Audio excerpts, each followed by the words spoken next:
Hola, ¿qué tal amigas y amigos de Sumando Voces en Directo? Sean ustedes bienvenidos y bienvenidas al programa de todos los jueves. Como siempre estamos transmitiendo por las redes sociales de Sumando Voces, las redes sociales de UNITAS. También estamos saliendo por la radio de la Asociación de Periodistas de La Paz y la radio San Andrés de la UNSA.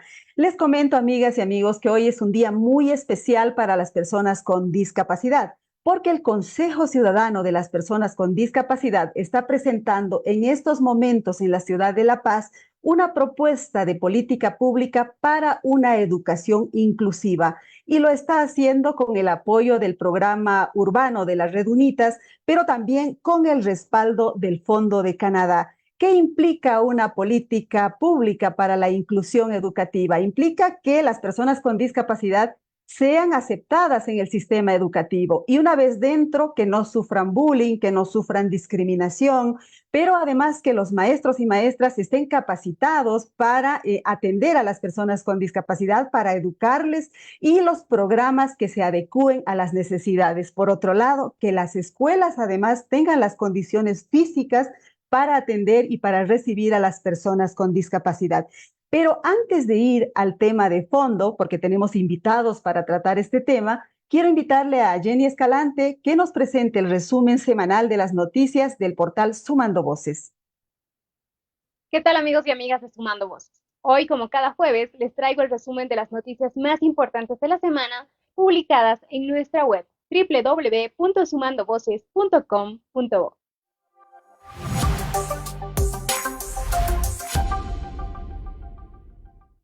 Hoy, la CIDH escuchará la situación de vulnerabilidad de los defensores y defensoras de derechos humanos de Bolivia.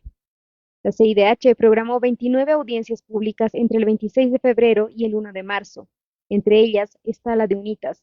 Es así que este jueves, en Washington, Estados Unidos, se expondrá un informe nacional que contiene datos relacionados a las vulneraciones que atraviesan las y los defensores de derechos, entre ellos periodistas, dirigentes, organizaciones sociales y organizaciones de la sociedad civil. Hoy también se realiza otro evento importante, pues se presenta la propuesta de política pública para una educación inclusiva y sin violencia para las personas con discapacidad. El evento se desarrolla en estos momentos en el Hotel Presidente, con la presencia de dirigentes de distintas organizaciones de personas con discapacidad, autoridades nacionales y departamentales y, por supuesto, la sociedad civil. De igual manera, este jueves a las 9:30 de la mañana inició la audiencia virtual de juicio oral de los dos guardaparques procesados por el minero aurífero Ramiro Cuevas. Ayer miércoles, los dos guardaparques enjuiciados recibieron una avalancha de solidaridad, apoyo y respaldo de las organizaciones de la sociedad civil. Por otro lado, el CERNAP aseguró que interpuso una denuncia contra los mineros. Sin embargo, esta se manejó de manera secreta y finalmente fue rechazada por la Fiscalía. Bolivia pasa de la sequía a las inundaciones. ¿Cuál es la causa para ir de un desastre a otro? Juan Pablo Ramos, especialista en gestión ambiental y climática, atribuye estos fenómenos a los efectos del cambio climático y asegura que estamos en un momento en el que ni siquiera la ciencia puede predecir lo que va a suceder. Explica también que el problema de fondo es el modelo de desarrollo que busca un mayor crecimiento a bajo costo, sin considerar los impactos del mismo. Representantes de 9 países lanzan el FOSPA 2024 desde Bolivia para articular acciones en defensa de la Amazonía. El evento se desarrolla desde el 12 al 15 de junio de este año en las ciudades de Rurrenabaque y San Buenaventura, en el norte de Bolivia. El FOSPA es una articulación de organizaciones sociales, instituciones y población de la región amazónica que busca incidir en políticas públicas de sus gobiernos en favor de los derechos humanos y de los derechos de la madre tierra. Hasta aquí con la información. No se olviden que pueden visitar nuestras redes sociales. En Facebook estamos como Sumando Voces Bolivia, en X como Sumando Voces Bo y en TikTok como Sumando.voces.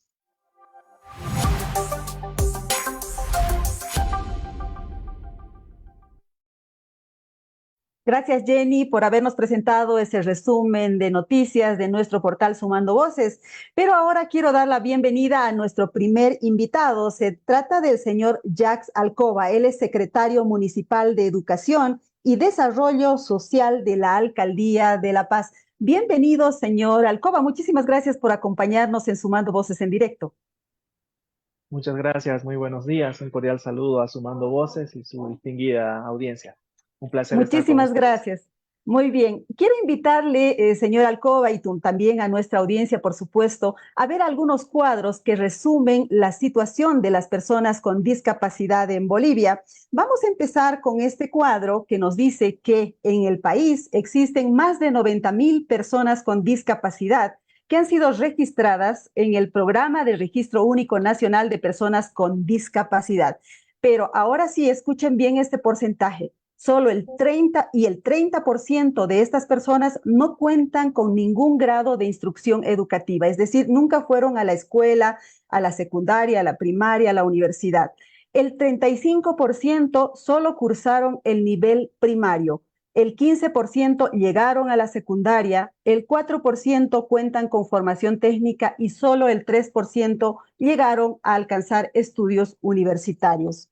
Pero veamos ¿cómo está el sistema educativo actual? Existen 2,810 personas con discapacidad que están inscritas en el sistema de educación regular, es decir, que están yendo a las escuelas actualmente. Veamos esta otra lámina que nos habla del municipio de La Paz. Primero el departamento. En el departamento hay 833 personas con discapacidad que están estudiando y en el municipio de La Paz son 329 personas. Finalmente, queremos hablar de la tasa de abandono. Este es uno de los problemas más acuciantes en el tema de las personas con discapacidad porque muchas no logran concluir sus estudios y terminan abandonando la escuela. Fíjense en el nivel primario, en el municipio de La Paz, la tasa de abandono es del 6,8% y en el nivel secundario la tasa de abandono es del 9,1%. Muy bien, señor Alcoba. Quisiera que nos cuente, usted está en este momento en el Hotel Presidente donde se está presentando esta propuesta de política pública. ¿Usted ya la recibió? ¿Cómo la recibió? Cuéntenos cuáles son sus primeras impresiones al respecto. Bueno, sí, nos encontramos actualmente aquí, en este evento muy importante para una entrega de una propuesta de política pública de educación inclusiva y sin violencia de género para personas con discapacidad. Nosotros como gobierno municipal de La Paz ya hemos tenido espacios de trabajo justamente con esta iniciativa de Unitas a través de debates que hemos generado con las direcciones distritales de educación. En el caso de La Paz, tenemos 3 distritales, La Paz 1, La Paz 2 y La Paz 3 que confluyen nuestra jurisdicción como gobierno municipal de La Paz en el sistema de educación regular. Estamos hablando que tenemos 410 unidades educativas, en lo que significa el nivel inicial, el nivel primaria, el nivel secundario y educación alternativa, así también como los centros de educación especial. En el caso de La Paz, tenemos 9 centros de educación especial en el cual trabajamos intensamente para poder generar estos espacios de municipio inclusivo y de una educación inclusiva. Tenemos 457 estudiantes en los diferentes niveles. Creo que es una punta de lanza, como yo decía hoy en el evento, lo que está pasando para el país, para Bolivia, para muchos municipios, el poder tomar esta propuesta como algo positivo, como algo que genere acuerdos desde el gobierno nacional a través de los ministerios cabeza de sector, como el Ministerio de Educación, el Ministerio de Justicia, el Ministerio de Salud, y otros ministerios que están inmiscuidos en la política pública social, así también como los gobiernos departamentales y el rol protagónico a nivel territorial con los gobiernos municipales. Entonces, esta política es muy importante, muy interesante.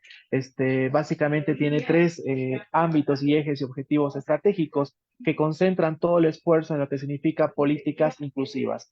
Si bien hay mucha normativa a nivel internacional, a nivel nacional, municipal, pero creemos que los esfuerzos no son todavía los que se deberían realizar a nivel de educación inclusiva. Hay que trabajar mucho en el sector de educación con la cabeza de sector para el tema de los diseños curriculares. Por ejemplo, los proyectos socioproductivos comunitarios, el tema de los planes de desarrollo curricular. Estamos hablando de los estatutos, reglamentos que tienen las unidades educativas en sus estamentos. Hay que trabajar mucho el tema de prevención, el tema de violencia basada en género y discapacidad. Lamentablemente hay una segregación social ya impuesta por la sociedad, por las mismas barreras que genera tener una discapacidad, barreras económicas, barreras arquitectónicas, barreras culturales, barreras socioeconómicas, entre otros. Algo novedoso también importante en esta política son las prácticas pedagógicas inclusivas. Necesitamos trabajar y formar mejor a nuestros maestros y maestras en el sistema educativo, que no generen una discriminación y que los procesos de enseñanza y aprendizaje coadyuven a la currícula base diversificada, equiparando oportunidades. Y aterriza la política en lo que significa culturas inclusivas. La cultura inclusiva es básicamente los esfuerzos para eliminar toda forma de discriminación, maltrato, violencia, tortura contra niños y niñas que tienen discapacidad en las unidades educativas. Yo le comento que como gobierno municipal, nosotros con nuestro alcalde Iván Arias, hemos tomado una decisión muy importante en tema de educación para generar un municipio inclusivo y estamos atacando lo que significa la alimentación complementaria escolar, conocida y mal llamada como el desayuno escolar. Un poco para que me entienda la problemática, hasta el año pasado en la ciudad de La Paz, la ración en la alimentación complementaria escolar era única. Es decir, que un niño de primaria, un niño de inicial, un joven de secundaria y los niños que pasan clases en nuestros centros de educación especial consumían la misma ración. Entonces, he tenido la oportunidad de hacer la supervisión y lamentablemente en los centros de educación especial, los niños y niñas no consumen estas raciones, justamente porque no están diseñadas nutricionalmente para este grupo vulnerable tan importante como son los niños y niñas con discapacidad. En ese sentido, se tomó una decisión muy importante en el municipio de La Paz. Uno, una decisión presupuestaria. Incrementar de 38 a 50 millones de bolivianos el contrato y los costos que significa la alimentación complementaria escolar en el municipio de La Paz.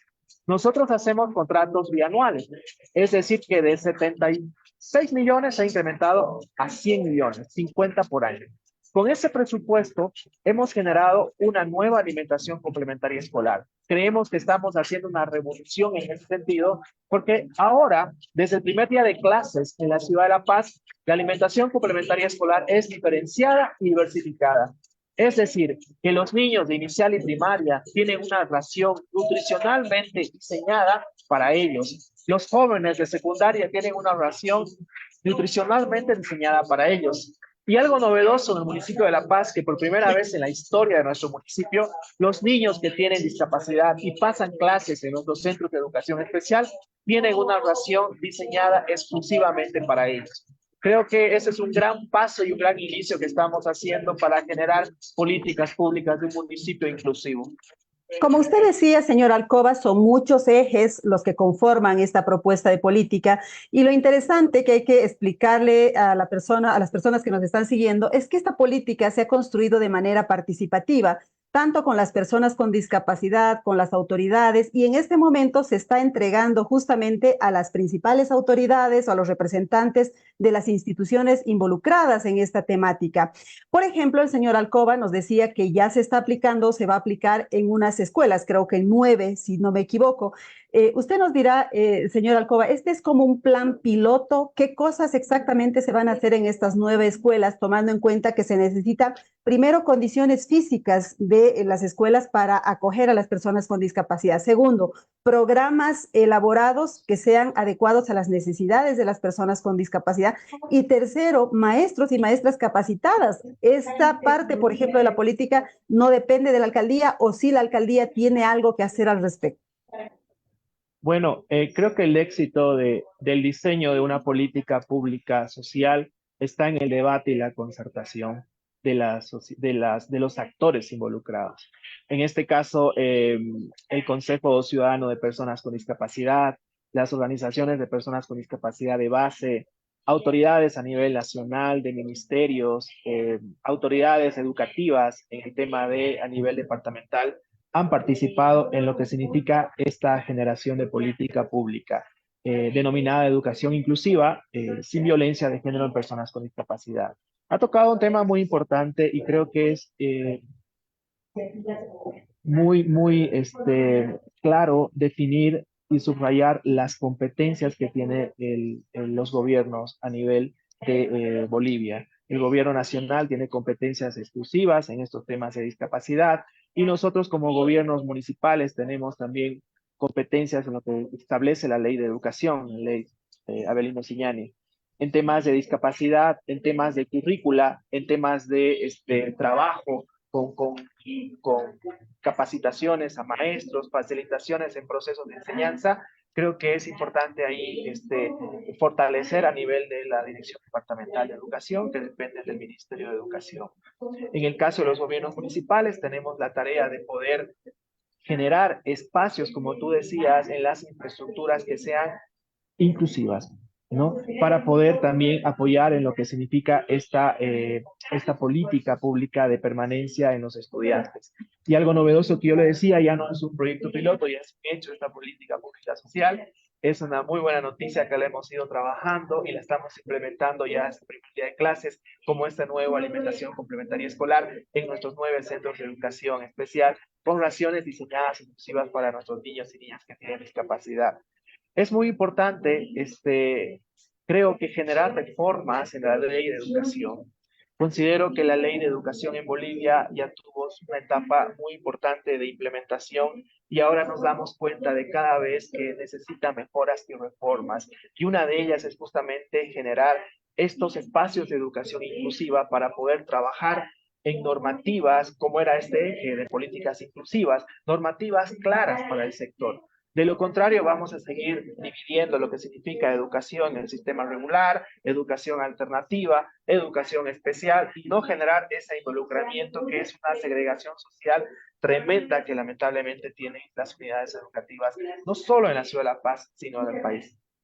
Nosotros a lo largo de este proceso de construcción de esta política pública hemos ido recogiendo testimonios de personas con discapacidad, de padres y madres de niños con discapacidad.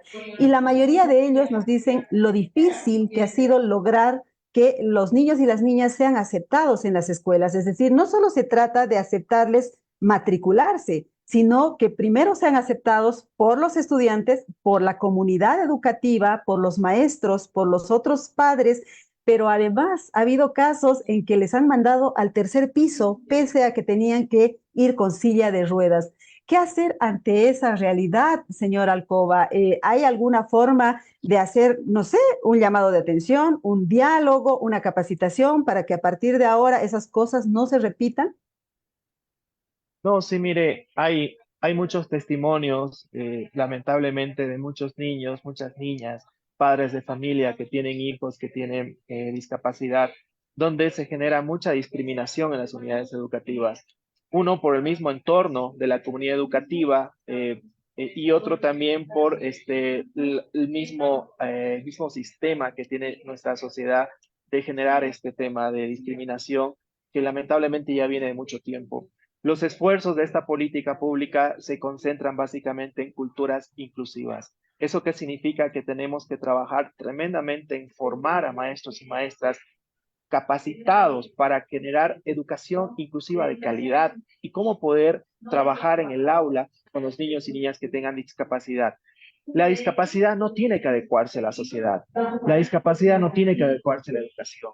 La educación tiene que adecuarse a las personas con discapacidad, la educación inclusiva. La sociedad tiene que estar listas y adecuarse a las personas con discapacidad en todos los sentidos. Creo que ese es el mensaje que tenemos que entender nosotros como autoridades en los gobiernos municipales, en las diferentes esferas de la administración pública. Y es importante trabajar ahí. Usted daba un dato muy importante que me gustaría volverlo a compartir. La tasa de matriculación dentro de lo que significa el municipio de La Paz, tenemos muchos niños y niñas que se han inscrito en las unidades educativas, pero otra cosa ya es la tasa de permanencia. Entonces, y la tasa de deserción escolar. La tasa de deserción escolar que usted daba, tenemos 6.8% de niños y niñas en el nivel de primaria.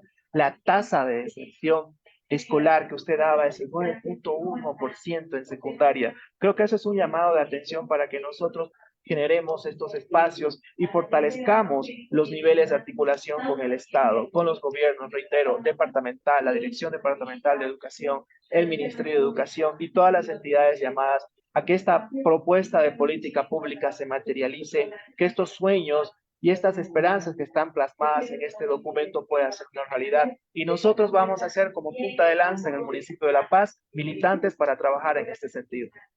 Señor Alcoba, permítame presentarle un testimonio de una joven que ha tenido que luchar contra todas estas barreras. Ella se llama Mariel, el testimonio dura 1 minuto. Vamos a ver el video, por favor, no se me vaya. Les invito a escuchar el testimonio de del padre de Mariel.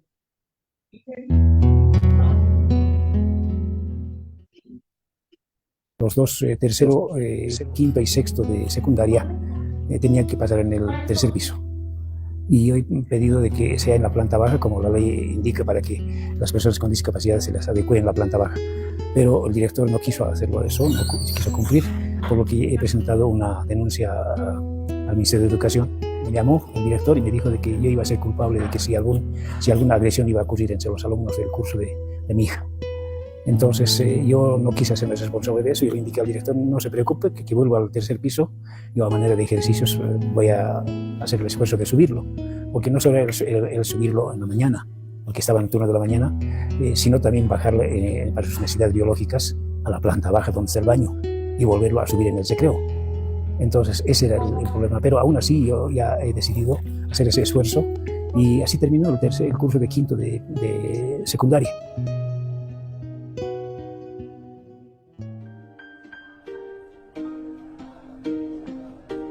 ¿Qué le puede decir usted a Luis Alberto Jiménez y a Mariel después de escuchar es un testimonio lamentable que desgarra el corazón escuchar esas historias de vida que lamentablemente tienen discriminación, maltrato y una forma de violencia en el acceso a la educación? Y justamente por eso tenemos que trabajar, para que estos testimonios no se vuelvan a dar más en las unidades educativas, para que la comunidad educativa entienda, los maestros, las maestras, las juntas escolares, los padres de familia, el sector de educación, cómo poder abordar y generar realmente educación inclusiva. Es lamentable, hemos visto muchos testimonios también hoy en este evento de la política pública que realmente parten el corazón. Ahora, el llamado a que nosotros estamos ahora trabajando en lo que significa estos espacios de generar procesos de educación inclusiva, ser militantes inicialmente con este grupo tremendamente que tiene una segregación social, ser empáticos y tener un compromiso para poder trabajar arduamente en que estas políticas públicas se puedan materializar. Que no solo quede como una propuesta más, que no solo quede en buenas intenciones, sino que logremos realmente tener algo importante a nivel de norma. Como les decía, hay muchas normas en Bolivia, hay muchas normas a nivel de gobiernos departamentales, gobiernos municipales, pero creo que estos esfuerzos son importantes para poderlos construir juntos, trabajarlos y poder implementar que la permanencia de los estudiantes con discapacidad tenga un enfoque de desarrollo inclusivo, basado en la comunidad, basado en temas de géneros y prevención de violencias. Muchísimas gracias, señor Alcoba. Me quedo con una palabra que usted dijo, que se va a trabajar para evitar la segregación social. Fíjense ustedes que estamos en el siglo XXI y estamos hablando de segregación social hacia un grupo concreto de personas que teóricamente deberían gozar de todos los derechos establecidos por las leyes bolivianas y los convenios internacionales. Gracias por haber participado en el Sumando Voces en Directo, señor Alcoba. Muchas gracias, que tenga muy buenos días.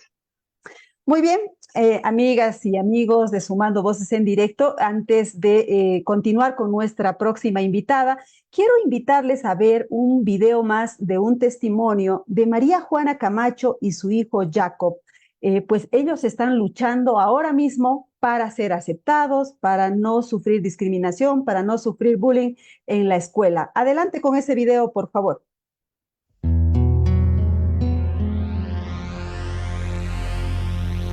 Él nació a los 5 meses de gestación y estuvo 11 meses en la incubadora. Él nació en Oruro y lo que le han evaluado acá tiene una lesión severa en la columna. Entonces él no va a poder caminar, es lo que me dijo en el hospital del niño y otro traumatólogo también particular. Yo busqué de muchas maneras, lo hicimos operar. Si yo no lo manejara, realmente se me caería. Los conductores son imprudentes, las personas escupen, los perritos lo ensucian y sus manos terminan al final hecho trizas de mi hijo si no lo lavara. Las infecciones, los robos que aún así que los ven así nos roban. La gente no es empática con las personas con discapacidad. Los miran o me dicen, ay, tan viejo sentado. Supuestamente ellos tienen que ser incluidos, ellos tienen derechos. Y no, eso no hay en las escuelas. No me lo han querido recibir durante 2 años. En el primer año me han pedido el carnet de discapacidad, el cual yo no tenía todavía. He luchado por el carnet, lo obtuve, volví a la misma unidad educativa Sergio Suárez Figueroa, que me queda a 3 cuadras de mi domicilio, que sería lo más factible, y me indica que no, que la profesora va a tener que tener más atención con mi niño, que tal vez los niños le van a hacer bullying, que los papás son crueles. Yo me sorprendí realmente, me frustré. Luego fui hasta Vinotinto, fui a buscar otra alternativa para mi pequeño, donde en la unidad educativa Nicolás Fernández Naranjo me lo han recibido con las puertas abiertas. Sí me han pedido tutora y ha sido eso uno de los factores en el cual yo no he podido abarcar su educación todo el año. Entonces este año dije, pues me dedico a su fisioterapia para que él pueda valerse por sí mismo. Yo me llamo Jacob, yo tengo 9 años y yo quiero ir a la escuela a luchar, por favor. Yo cuando sea grande quiero ser doctor. Y si no tiene educación, ¿dónde lo voy a llevar? ¿Qué voy a hacer con él en la casa? No lo puedo ocultar. Él es mi realidad, pero él es un valiente que lucha por lo que él quiere. Entonces yo pediría al Ministerio de Educación y a las unidades educativas que no nos pongan peros, porque ellos también son niños que necesitan estudiar.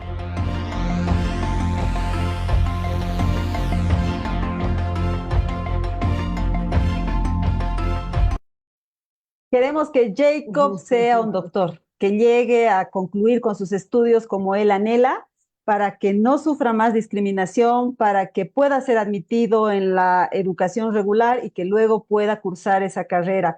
Por eso, en estos momentos se está presentando, les decía, una política pública, una propuesta de política pública para una educación inclusiva. En este momento nos encontramos con doña Tomasa Portugal. Ella es representante de las organizaciones de las personas con discapacidad ante el control social. Doña Tomasa, bienvenida al programa. ¿Qué es lo que ustedes han presentado? ¿A quiénes han presentado? Cuéntenos cómo se está desarrollando ese acto en el Hotel Presidente de la Ciudad de La Paz. Muy buenos días, gracias por la invitación. Muy satisfechas, nos encontramos muy satisfechas porque hemos visto ya un logro obtenido, ¿no? Es una espera que tuvimos de mucho tiempo. Yo le voy a comentar un poco de antecedentes. Nosotros habíamos asistido a bastantes talleres que dio UNITAS y en uno de ellos se gestó la idea, ¿no? ¿Por qué no hablar sobre la educación inclusiva? Y pasado el tiempo y ahora se ha hecho efectivo. Realmente estamos muy complacidas por ellos y también gracias a la cooperación canadiense por la parte económica. Nosotros nos sentimos, les repito, complacidos porque ha sido un trabajo muy tesonero el que hemos tenido. Hemos tenido la participación de todo el control, de todo el consejo, de instituciones también que han participado y el resultado ya lo tenemos.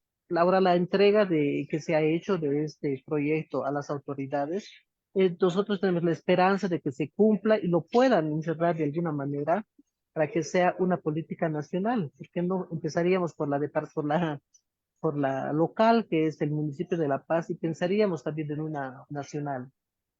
¿Cuáles son los ejes más importantes? ¿Qué es lo que dice esa política? ¿Cómo debería ser la educación en nuestro país y particularmente en el municipio de La Paz? o sea, inclusiva, que todos los niños tengan derecho a la educación inclusiva, ¿no? Ya no segregados como hemos venido siendo hasta ahora, ¿no? Porque no es muy buena la segregación y al ser inclusiva, que el municipio dote de todas las herramientas necesarias para que esto sea posible. No estamos hablando de la parte arquitectónica, de las barreras típicas que existen, no la adecuación de baños, de rampas, y en la parte de los maestros que sean más empáticos con los niños con discapacidad, no porque empieza por ahí la discriminación. No es aceptable ver a una maestra que no quiera recibir a un niño en su curso porque tiene discapacidad. Y a los padres en muchas escuelas que se reúnan para pedir al director que desaloje al niño con discapacidad y que ha sucedido eso. ¿Por qué? Porque según ellos, al tener muchos niños espasmos y esas cosas los asusta a los demás. ¿No? Entonces, ¿de qué estamos hablando? No estamos cumpliendo realmente lo que dice la Constitución y todas las normas que vienen de las normas internacionales. Ujú. Ahora, si bien ustedes planean empezar la aplicación de esta propuesta de política con la Alcaldía de La Paz, ¿qué receptividad han tenido de las autoridades nacionales? Por ejemplo, ¿hay representación del Ministerio de Educación, del Ministerio de Justicia? ¿Cómo van a hacer para que esta política sea aplicada más allá de La Paz? Yo pienso, hemos empezado, ha estado presente aquí el doctor Salgueiro, el representante de CONALPEDIS, ¿no? Es un papel muy preponderante que él tiene dentro de la parte de la discapacidad, ¿no? Porque el CONALPEDIS Consejo Nacional de Discapacidad. Él trabajará transversalmente con todos los ministerios que están involucrados en la educación para que pueda ser accesible y se pueda ejecutar, y lo ha dicho él al recibir el documento, que va a hacer lo posible para que ese documento pase al Ministerio de Educación y se haga nacional. Ujú.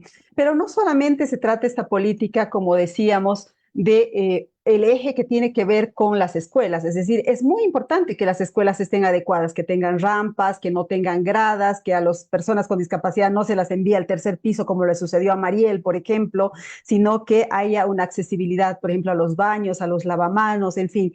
Pero hay otros ejes también importantes, por ejemplo, la capacitación de los maestros y las maestras, la adecuación de los programas de educación para que los niños y las niñas tengan condiciones de educación, porque algunos de ellos, por ejemplo, pueden entender todo, pero no pueden escribir. Entonces, ahí de pronto pueden obtener una mala calificación. Cuéntenos un poco más sobre esa realidad que tiene que ver con las personas con discapacidad que acceden a las escuelas, más allá del tema de la infraestructura. ¿Cuáles son las condiciones en las que son aceptados y a veces discriminados en las escuelas, doña Tomás? Lo he señalado, ¿no? Si bien el niño es admitido en una escuela de enseñanza regular, son los maestros en muchos casos que hacen la discriminación interior. No, lo discriminan al niño al extremo de que, o de una manera muy típica es, yo no tengo formación para atender a tu niño, dice la madre, ¿no? Si tú quieres que el niño esté, tienes que estar a su lado y atenderlo tú. Y eso es imposible, ¿no? Una madre no puede dejar de hacer su sustento diario, porque usted sabe, la discapacidad va de la mano de la pobreza, y atender al niño las 6, 7 horas que está. Entonces ella decide recogerlo del colegio, dejarlo de mandar a la escuela y tenerlo en la casa, cosa que no es muy producente para el niño, ¿no? Y esto no, y contradice de todas maneras a todas las normativas internacionales y mismo la Constitución, ¿no? Que indica que la educación tiene que ser una para todas, porque ese eslogan que dice todos somos iguales ante la ley tiene que cumplirse, pues, ¿no? Para todos. Y yo pensaría mucho en la formación de los maestros, ¿no? Que les den, que sean más empáticos, esa parte es muy necesaria. El mismo el maestro de niños, de prekinder, de kinder, tiene que tener ese carisma para trabajar con ellos. Lo mismo tiene que optar para trabajar con niños con discapacidad. No son alternativas que tienen que darse porque la necesidad de la educación para ellos es pues un principio. Muy bien, doña Tomasa, le agradecemos muchísimo por haber participado en el programa Sumando Voces en Directo. Deseamos que esta política tenga todo el éxito esperado, que las autoridades la acojan de manera correcta para que se pueda aplicar no solamente en la ciudad de La Paz, que es donde va a empezar, sino en el resto del país. Muchísimas gracias por participar. Gracias a usted. Acotando, estoy segura que el municipio de La Paz ha recibido con mucha aceptación este documento y va a llegar, yo creo, viendo los resultados, el gobierno va a optar por continuar con el procedimiento. Ya, muchísimas Perfecto. gracias les agradecemos a usted por la colaboración. Gracias. Muchísimas gracias. Pues les comentamos que allá en el Hotel Presidente continúa este evento donde están las personas, diferentes organizaciones de las personas con discapacidad, presentando esta política pública, esta propuesta de política pública para que las autoridades puedan aplicarla a partir de ahora. Pero, amigas y amigos de Sumando Voces en Directo, antes de irnos, yo quiero mostrarles un testimonio más. Se trata de Olivia Surco Quispe, una mujer de 42 años de edad que ha sufrido epilepsia desde sus 10 años. Ella nos va a contar cómo ha sufrido la discriminación por esta subcondición. Adelante con ese video, por favor.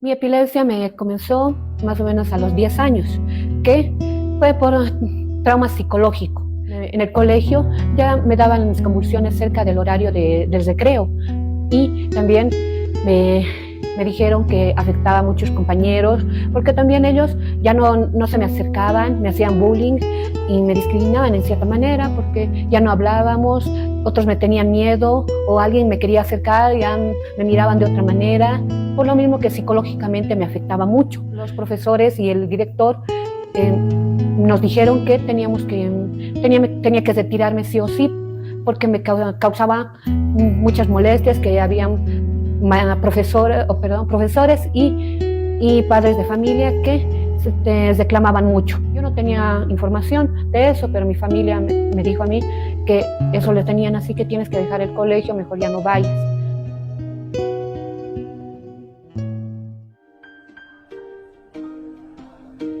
Para que historias como la de Olivia Surco Quispe no se repitan, es que se ha presentado esta propuesta de política pública para una educación inclusiva, pero además con perspectiva de género. Este proyecto ha sido posible gracias al apoyo del programa urbano de UNITAS con el respaldo del Fondo de Canadá. En el final, amigas y amigos de Sumando Voces en Directo, quiero invitarles a seguirnos en nuestras redes sociales. Como siempre, nos pueden encontrar en el Facebook en Sumando Voces Bolivia, en X en Sumando Voces Bo, pero además ahora también estamos en el TikTok con la cuenta de sumando.voces y toda la información sobre derechos humanos, democracia y desarrollo sostenible está en nuestro portal que es sumandovoces.com.bo. Gracias por habernos seguido, nos vemos el próximo jueves con otro tema de interés ciudadano.